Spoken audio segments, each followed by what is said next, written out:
जय जोहार संगवारी हो। आप देख रहे हैं छत्तीसगढ़ प्रदेश। छत्तीसगढ़ प्रदेश की तमाम बड़ी खबर देखने के लिए हमारे चैनल को सब्सक्राइब कीजिए और बेल आइकन के बटन को प्रेस कीजिए।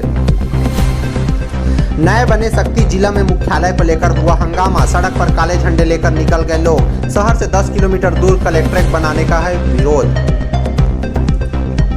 छत्तीसगढ़ के जांजगीर चांपा से अलग होकर बना नया जिला शक्ति के भूतपूर्व रूप लेने से पहले ही मुख्यालय को लेकर विवाद शुरू हो गया है। प्रशासन ने मुख्यालय के लिए जेठा का चयन किया है। यह जगह शक्ति शहर से करीब 10 किलोमीटर दूर है। इसे लेकर विरोध में गुरुवार को लोगों ने शक्ति शहर पूरी तरह से बंद रखा। लोग काले झंडे लेकर लोग सड़क पर उतर आए और प्रशासन के खिलाफ नारेबाजी कर प्रदर्शन किया।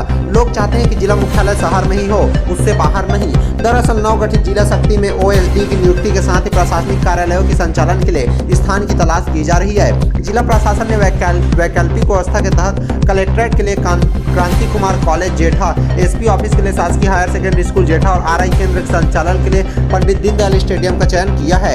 इसके लिए आदेश भी जारी हो गया है। इस आदेश के सामने आते ही लोगों ने प्रशासनिक निर्णय का विरोध भी शुरू कर दिया। जिला संघर्ष मोर्चा शक्ति के बैनर तले लोग लगातार प्रदर्शन कर रहे हैं। इसमें व्यापारी नेता, अधिवक्ता, ऑटो चालक संघ, अन्य संगठनों के साथ BJP और कांग्रेस कार्यकर्ता भी शामिल हैं। सभी शक्ति जिला का मुख्यालय नगर में बनाने की मांग कर रहे हैं। इसके विरोध में गुरुवार को शहर बंद करा दिया गया। लोग प्रशासन के निर्णय के खिलाफ नारेबाजी करते रहे।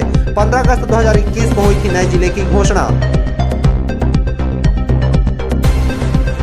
हरियाणा के विधायकों को लेकर चंडीगढ़ रवाना हुए CM भूपेश बघेल। रायपुर के बाड़ेबंदी में 3 बार हो चुकी है मतदान की मॉक ड्रिल। भूपेश बघेल बोले, आंकड़े हमारे साथ। क्रॉस वोटिंग का खतरा टालने के लिए रायपुर में रखे गए हरियाणा के विधायक गुरुवार शाम चंडीगढ़ लौट गए हैं। राज्यसभा चुनाव में हरियाणा के लिए कांग्रेस के पर्यवेक्षक बनाए गए मुख्यमंत्री भूपेश बघेल भी उनके साथ ही चंडीगढ़ रवाना हुए।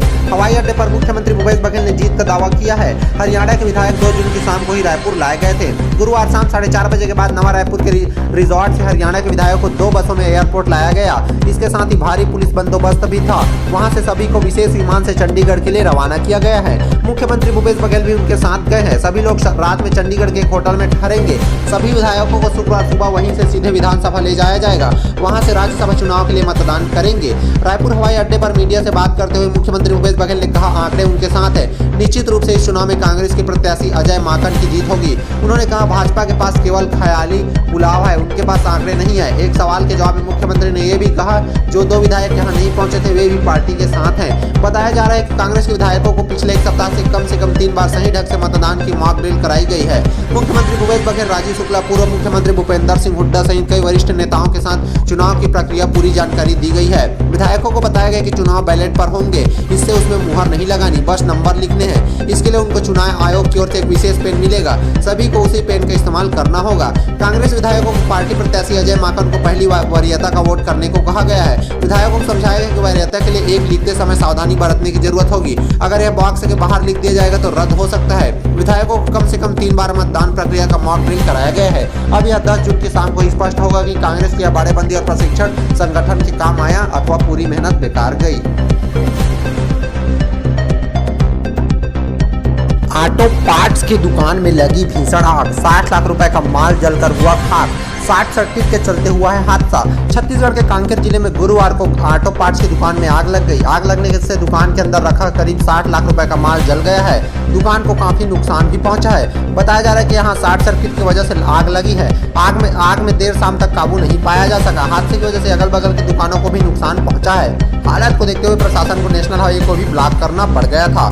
टिकरापारा में नेशनल हाईवे किनारे स्थित अनिल ऑटो पार्ट्स की दुकान शाम 4 बजे अचानक बिजली के तारों में स्पार्किंग होने लगी।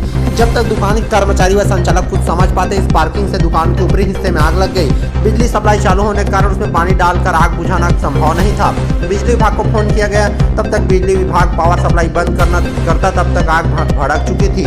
5 घंटे बाद भी नहीं बुझी थी आग। इधर ऑटो पार्ट्स की दुकान में लगातार आग बढ़ती गई। सूचना पर प्रशासन और पुलिस ने जवान भी पहुंच गए। आग बुझाने शाम तक फायर ब्रिगेड की 2 वाहन 4 बार पानी लेकर पहुंच चुकी थी। इसके बाद भी रात 9 बजे तक दूसरी मंजिल में लगी आग पर काबू नहीं पाया जा सका। आग बुझाने का प्रयास अभी भी जारी है।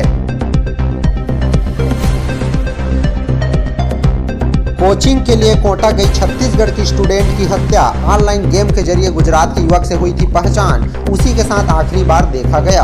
छत्तीसगढ़ के बिलासपुर की 17 साल की स्टूडेंट की राजस्थान के कोटा में किडनैप कर हत्या कर दी गई। छात्रा कोटा में 12वीं की पढ़ाई के साथ ही नीट की तैयारी कर रही थी। 1 माह पहले उसने दाखिला लिया था। वह 3 दिन से लापता थी। फिर उसका शव कोटा डैम के पास जंगल में मिला है। छात्रा के सिर को पत्थर से कुचलकर हत्या की गई। छात्रा की दोस्ती ऑनलाइन गेम के माध्यम से गुजरात के युवक से हुई थी। युवक 3 दिन पहले उससे मिलने पहुंचा था और घुमाने के बहाने ले गया। युवक को गांधीनगर से हिरासत में लिया गया और पुलिस उससे पूछताछ कर रही है। बिलासपुर के यदुवंदर नगर में रहने वाले परिवार की इकलौती बड़ी बेटी सेंट फ्रांसिस स्कूल की छात्रा थी। यहाँ 11वीं कक्षा तक पढ़ाई करने के बाद वह मेडिकल की तैयारी करने के लिए राजस्थान के कोटा गई थी। पिता ने 25 अप्रैल को कोटा के न्यू राजीव गांधी नगर स्थित हॉस्टल में रहने की व्यवस्था की थी और एलन इंस्टीट्यूट में दाखिला दिलाया था। छात्रा 6 जून को हॉस्टल से कोचिंग जाने के बाद कहकर निकली थी। छात्रा कोचिंग भी गई थी लेकिन हॉस्टल नहीं लौटी। मोबाइल बंद मिला तब घबराए परिजन पहुँच गए कोटा। बुधवार की रात मिली है लाश। बताया जा रहा है कि छात्रा जब बिलासपुर में थी तब मोबाइल में ऑनलाइन गेम खेलती थी। उसी से करीब साल भर पहले गुजरात के रहने वाले युवक से उसकी दोस्ती हो गई। इसके बाद से इंस्टाग्राम में दोनों आपस में चैट करने लगे। युवक 4 जून को गुजरात से कोटा आया था, जहां वह छात्रा से मिला। इसके बाद 6 जून को दोनों घूमने के लिए कोटा डैम की तरफ गए थे। इसके बाद छात्रा वापस नहीं लौटी और युवक का भी कुछ पता नहीं चला। सीसीटीवी में फुटेज में दोनों आखिरी बार साथ दिखे थे। छात्रा का शव मिलने के बाद पुलिस ने शव को गांधीनगर से हिरासत में ले लिया। उससे पूछताछ की जा रही है। इसके बाद से इस मामले का खुलासा होगा। बीमार मां की देखभाल के लिए डॉक्टर बनना चाहती थी बेटी। मां को नहीं है बेटी की मौत की खबर। छत्तीसगढ़ में 3 महीने बाद कोरोना से मौत। रायपुर के प्राइवेट अस्पताल में भर्ती 54 साल के मरीज ने तोड़ा है दम। 19 नए केस भी मिल गए। छत्तीसगढ़ में कोरोना संक्रमित एक मरीज की मौत हो गई है। इस साल ऐसी आखिरी मौत 10 मार्च को हुई थी। 3 महीनों के बाद एक पहली मौत। स्वास्थ्य विभाग की चिंता बढ़ा दी गई है। इस बीच कोरोना के 19 नए मरीज भी मिले हैं। राजधानी के एक निजी अस्पताल में मंगलवार शाम 5:30 बजे 54 वर्षीय एक मरीज की मौत हो गई। उन्हें कोरोना संक्रमण था। बुधवार को मृतक का अंतिम संस्कार कोरोना प्रोटोकॉल के तहत रायपुर में ही किया गया। बताया जा रहा है कि वह मरीज बलौदाबाजार जिले के रायपुर लाए गए थे। स्वास्थ्य विभाग ने मंगलवार रात के बुलेटिन में इसे शामिल नहीं किया गया था। बुधवार को स्वास्थ्य विभाग ने मौत का आंकड़ा अपडेट किया। इसके साथ ही छत्तीसगढ़ में कोरोना से हुई मौत का आंकड़ा 14,035 हो गया है। इस साल 10 मार्च के बाद यह कोरोना से हुई पहली मौत है। मार्च में 7 तारीख को ही एक मरीज की जान गई थी। इससे पहले 5 मार्च को 2 मरीजों की मौत हुई थी। स्वास्थ्य विभाग के मुताबिक बुधवार को प्रदेश में 19 नए मरीज कोरोना संक्रमण की पुष्टि हुई है। इसमें सर्वाधिक 7 लोग रायपुर जिले के हैं। बिलासपुर और दुर्ग जिले से भी 2-2 नए मरीज सामने आए हैं। वहीं बेमेतरा, कबीरधाम, बलौदाबाजार, कोरबा, जांजगीर चांपा, सरगुजा, सूरजपुर, बलरामपुर में भी एक व्यक्ति को कोरोना संक्रमण की पुष्टि हुई है। स्वास्थ्य विभाग ने बुधवार को 3,592 नमूनों की जाँच किया है। इस मान से कोरोना संक्रमण की दर 0.53% हो गया है। पिछले महीने संक्रमण दर इससे काफी नीचे था। अभी प्रदेश के 11 जिलों से संक्रमण के नए मामले सामने आ रहे हैं। इसकी वजह से स्वास्थ्य विभाग की चिंता बढ़ गई है। मरीजों की संख्या बढ़कर 76 पहुंच गई।